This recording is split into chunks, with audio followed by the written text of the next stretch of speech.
Europe 1. Punchline, Laurence Ferrari. On se retrouve pour la suite du journal de 19h avec Hélène Zellani. Hélène, ultime interrogatoire de Salah Abdeslam au procès des attentats du 13 novembre 2015. Oui, dernier membre encore vivant des commandos. Il s'est expliqué pour la première fois sur ce qu'il devait faire ce soir-là, Gladys Lafitte.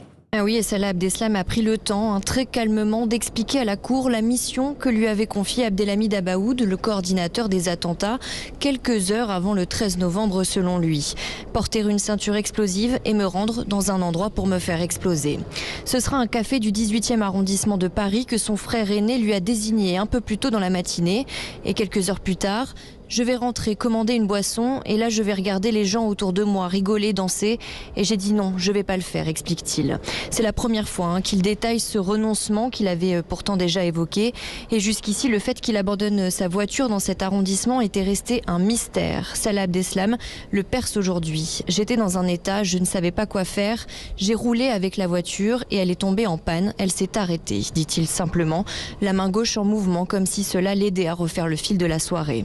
Ensuite, je suis descendu, j'ai marché et là, c'est confus, avoue-t-il. Il appellera l'un de ses co-accusés dont il connaît le numéro par cœur à l'aide, en pleurant, prétextant un accident de voiture. Gladys Lafitte à la cour d'assises spéciale de Paris.